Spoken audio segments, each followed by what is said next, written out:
پھر آزادی نسواں کے علاوہ ایک اور بڑا مسئلہ کیا آیا ہمارے یہاں، عورت گھر کا کام کیوں کرے، عورت شوہر کی پابند بن کے کیوں رہے، یہاں تک کہ اب یہاں تک سوال اٹھنے لگا نوجوان نسل میں کہ عورت شادی کیوں کرے، عورت ضائع ہو جاتی ہے شادی کر کے، صلاحیتیں ختم ہو جاتی ہیں اس کی، کسی کام کی نہیں رہتی، کسی جوگی نہیں رہتی، کیا فائدہ عورت کیوں کرے شادی؟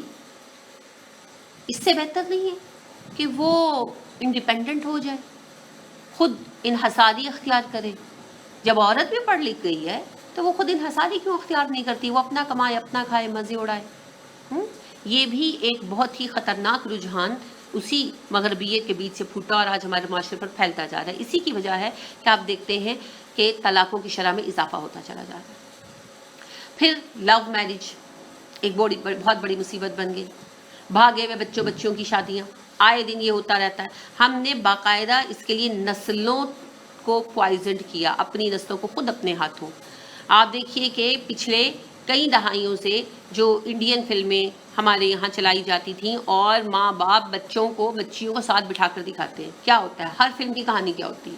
ایک لڑکی ایک لڑکے سے محبت کرتی ہے اور جی سو کالڈ اس محبت میں والدین آ جاتے ہیں یا کوئی اور مسئلہ بن جاتا ہے، وہ گھر سے بھاگ جاتے ہیں اور وہ کہتے ہیں آہا بیچارے کتنے مظلوم، ہو گھر سے بھاگ کے دیکھو کتنا اچھا کیا۔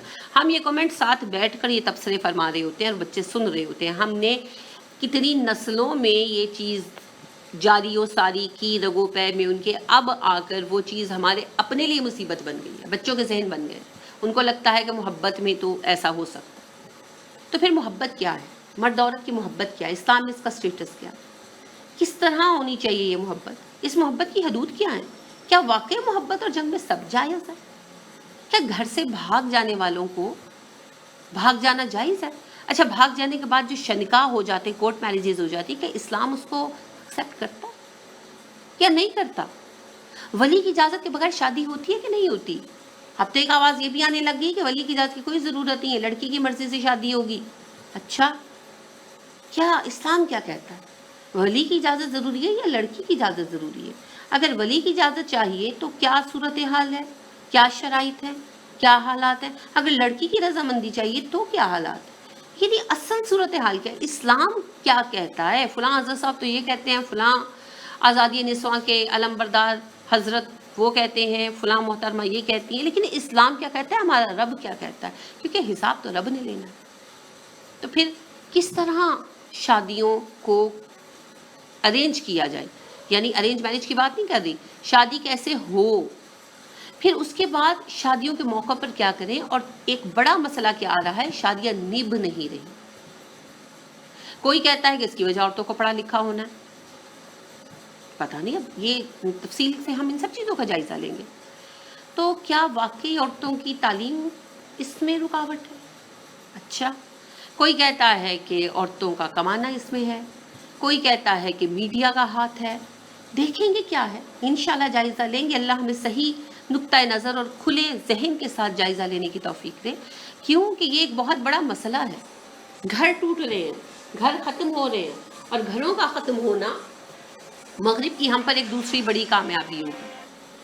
مغرب نے ہم پر پہلی کامیابی یہ حاصل کی کہ ہماری عورتوں کو پردے سے نکال دیا، عورت کو چادر سے، چار دیواری سے نکال کر مغرب نے ہم پر ایک فتح حاصل کی۔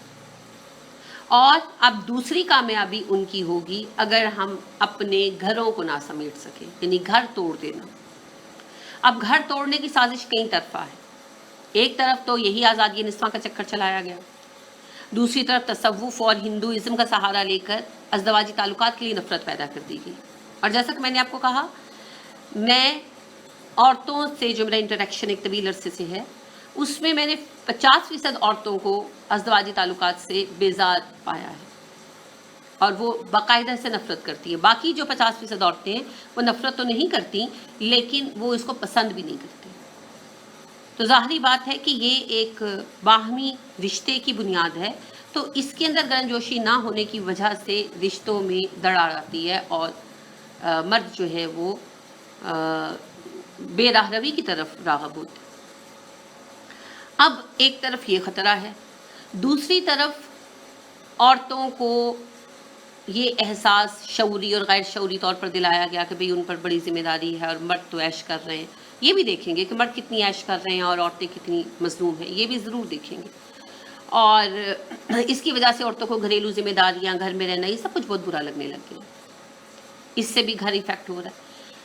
ہر طرف سے گھر کو ختم کرنے پر زور ہے. اور اس کا ایک سب سے خطرناک پہلو جو اب سامنے آ رہا ہے وہ ہے مذہب کا سہارا لے کر جھوٹی باتیں بتانا.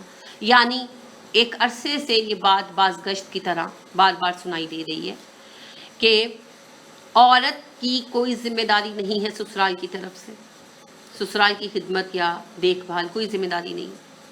عورت کے فرائض میں گھر کا کام شامل نہیں ہے. عورت کے فرائض میں ہانڈی روٹی پکانا بھی شامل نہیں. عورت اگر بچے کو دودھ پلائے تو شوہر اس کو اجرت دینے کا پابند ہے. شوہر کے ساتھ گھر کو چلانا عورت کی کوئی ذمہ داری نہیں ہے، شوہر کی ذمہ داری ہے. کھانا ہو، کپڑے ہو، شوہر کی ذمہ داری ہے. اچھا، اس طرح کی چیزیں جو ہے نا اس پر بھی نیٹ پر بھی نظر آتی ہیں. میری بیوی مجھے پیار کرے، ہانڈی میں خود پکا لوں گا. اچھا، یہ چیزیں لکھنے میں تو بڑی حقیقی خوبصورت لگتی ہیں، مگر حقیقی زندگی میں ان کی کیا اوقات ہے، کیا ویلیو ہے، ہر شادی شدہ مرد عورت سمجھ سکتے ہیں. اب سب سے بڑی اور خوفناک بات پتہ ہے کیا ہے؟ یہ ساری چیزیں مذہب کے رنگ میں کہی جا رہی ہیں اور کئی عالم بھی یہ فرما رہے ہیں. اب وہ کیوں کہہ رہے ہیں یہ وہ جانتے ہوں گے، یہ میرا مسئلہ نہیں. وہ غلط فہمی کا شکار ہوئے ہیں، انہوں نے کسی چیز کو مس انڈرسٹینڈ کیا ہے یا وہ جان بوجھ کر ایسا کر رہے ہیں. They are installed for it. I don't know about this thing. مجھے نہیں پتا ان کے مقاصد کا، لیکن یہ سب کچھ غلط ہے یہ مجھے پتا، اور میں اس کو ثابت کروں گی انشاءاللہ. ٹھیک ہے؟ اور یہ گھروں کو توڑنے کا سب سے خطرناک داؤ ہے جو ہمارے ساتھ کھیلا جا رہا ہے. کیوں؟ عورتیں، مسلمانوں کو کسی بھی گناہ سے سب سے زیادہ جو چیز روکتی ہے نا وہ ہے اللہ کا خوف، کیونکہ وہ کہیں نہ کہیں ہمارے اندر ہے. آج بھی ہمارا بچہ سب سے پہلے اللہ کا تصور لیتا ہے اس گئے گزرے دور میں. اور اللہ خوش ہوں گے، اللہ ناراض ہوں گے، یہ ہم چھوٹے چھوٹے بچوں کو بتا رہے ہوتے ہیں. جب وہ پانی گراتے ہیں، تنگ کرتے ہیں نا بچے، پانی سے کھیلنا چاہتے ہیں، نلکا کھول کے کھڑے ہوتے ہیں، ہم کہتے ہیں اچھا نہ کرو. بچہ نہیں مانتا، ہم کہتے ہیں دیکھو اللہ ناراض ہوں گے، ہے نا. یا ہم بچے کو کہتے ہیں کوئی چیز شیئر کر لو یا کسی کو دے دو، بھکاری آئے اس کو کچھ دے دو، تو بچہ کہتا ہے نہیں میں نے نہیں دینا، تو ہم کہتے ہیں اچھا چلو دے دو، دیکھو اللہ خوش ہوں گے. تو وہ چھوٹے سے بچے کے اندر یہ تصور ہوتا ہے نا. اب ہم نے اسی تصور کی بنا پر بہت ساری برائیوں سے اپنے آپ کو بچانا ہوتا ہے. لہٰذا جب بچیاں کسی چیز میں اسٹبن ہو جاتی ہیں، نہیں مانتی، تو بندہ سمجھاتا ہے کہ دیکھو شوہر کے حقوق ہے، اللہ ناراض ہوگا. جب مرد زیادتی پر اترتا ہے تو انسان سمجھاتا ہے کہ دیکھو عورت کے معاملے میں اللہ سے ڈرو، رب ناراض ہوگا، جواب دہی ہونی ہے تمہاری. تو وہ دونوں کمپرومائز کرتے ہیں، چلاتے ہیں زندگی کو آگے، اپنی اصلاح کرتے ہیں. اب یہاں عورت کو تو کئی سرٹیفائیڈ علماء حضرات اٹھ کر یہ بتا رہے ہیں کہ دین میں تمہارا تو فرض ہی کوئی، تمہارا تو فرض شوہر کے کپڑے دھونا بھی نہیں ہے، تمہارے ذمہ تو شوہر کی روٹی پکانا بھی نہیں، روٹی بھی نہیں پکانی تمہیں، تمہاری ذمہ داری نہیں.